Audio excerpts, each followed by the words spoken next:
Sevgili genç anne ve babalar, özellikle genç anne ve babalar dediğim zaman şunu kastetmek istiyorum. İlk bebeğini büyüten anne ve babalar bebekleri ağladığı zaman müthiş endişe ediyorlar. Çok panik yapıyorlar. Ama çocuk sayısı arttıkça daha bebeğin ağlama sesini duyar duymaz neden ağladığını hemen anlayabiliyorlar.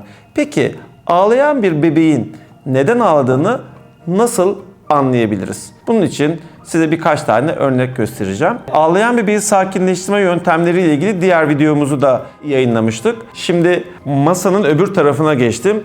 Gene konu mankenimiz bu ayıcık olacak. Videolarda gerçek bir bebek göstermek o bebek için haksızlık demek. O yüzden size bebeklerin seslerini dinleteceğim ama görüntüleri bu ayıcımız üzerinden yapabiliriz. Şimdi bebeğimiz ağlarken değişik seslerle ağlar. Biz çıkan sesi duyduğumuz zaman neden ağladığını anlayabiliriz. Bebeklerin en çok ağlama sebeplerinden birisi acıkma ağlaması. Bebeğin acıktığını nasıl anlarız? Kendinizi de düşünün. Biz acıkınca ne yaparız? Yemek, nerede yemek, açım. Bebek de basitçe ne derler, ne diye ağlarlar. Bakın çok tipik bir açlık ağlaması vardır. Size onu dinleteyim.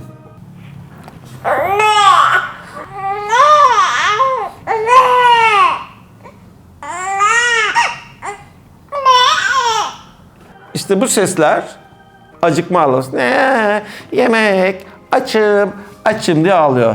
Birazcık bebeğinizi büyüttükçe hemen bu sesi duyduğunuzda bebeğin açlıktan ağladığını göreceksiniz. Bebeklerin bir başka ağlama sebebi de uykuya geçiş ağlaması. Uykuya geçerken biz de ne yaparız? Böyle ah yaparız, uykum geldi.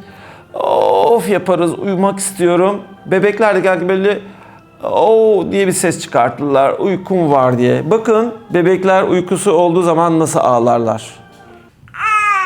Ah.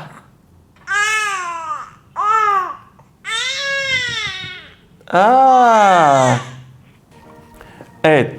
Üçüncü ağlamaya gelince, bu da bebeklerde çok gördüğünüz bir ağlama. Ben çişimi yaptım, kakamı yaptım, altımı değiştir, bezimi değiştir, rahatım iyi değil diye. Bu da genellikle böyle he diye, he he sesi altımı değiştir, he yaptığı zaman bakın nasıl oluyor.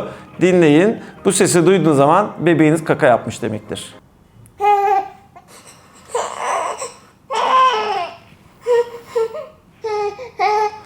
İşte bu sesler bebeğinizin çişini yaptığını, kakasını yaptığını, böyle birazcık rahatsız olduğunu, işte benim kıyafetimi değiştir. Şeye dikkat edin, eğer eviniz çok sıcaksa, bebeğiniz üstüne kat kat giydirdiyseniz gene bu şekilde he he sesleriyle ağlar. Birazcık bebeğinizi soyun, gevşek bırakın. Bakın kış aylarında bile evin içindeki sıcaklık 20-22 derecesi bebeğinizin çok kalın giyinmesine gerek yoktur. Bir kat giyinmesi yeterli. Evet, şimdi bebeğimizin bir acıkma ağlamasını gördük. İkincisi bebeğimizin uykuya geçiş ağlamasını gördük. Üçüncüsü bebeğimizin çiş ve kaka yaptığı zamanki rahatsızlığına bağlı ağlamasını gördük. Şimdi gaz sancıları, değil mi? En çok ailelerin merak ettiği şeyler. Bebeklerde gazın nerede olduğuna bağlı olarak ağlama şekilleri değişiyor. Mesela çok beslenirken hava yutan, midesi şişen bir bebeğin ağlaması farklı. Aşağıda karnında gazı olan bir bebeğin ağlaması farklı. Mesela bizim şöyle bağırsaklarımızda, karnımız içinde bir gazımız var diyelim ki, ne yaparız böyle ah karnımda gazım var gibi böyle kıvranır dururuz. Şimdi bebeğin de aşağıdaki bölgesinde karnında gazı var. Bakalım nasıl kıvranıyor, nasıl ağlıyor, o sesi duyalım.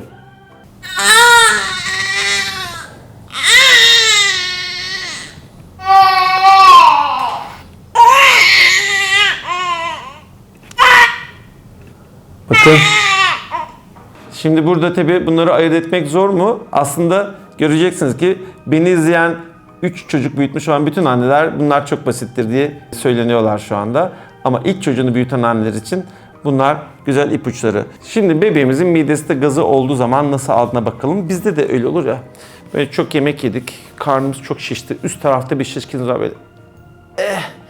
Çok yedim, karnım şişti deriz. Hatta bazen böyle hani gazlı bir şey içseniz geğirirsiniz ve rahatlarsınız. İşte bebekler de buna benzer ağlıyorlar. Eğer emerken hava yutarak emdiyse midesi şiştiyse işte o zaman böyle bir sesiyle ağlıyor. Bakın şöyle oluyor.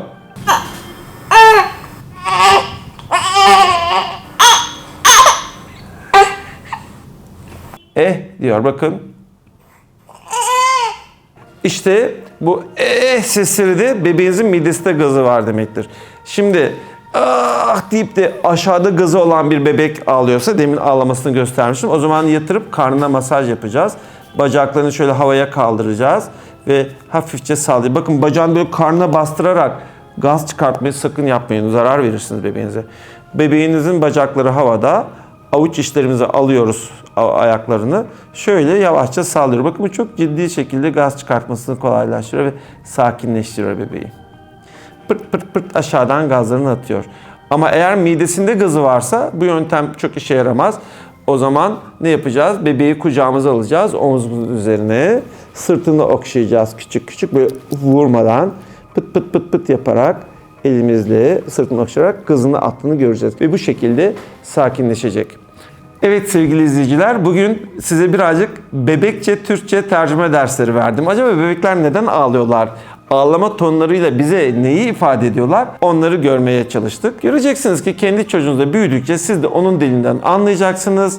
Her ağlamasında neden ağladığını anında anladığınız için de çözümü de çok hızlı yapacaksınız. Hepinize sağlıklı ve mutlu günler diliyoruz. Hoşça kalın.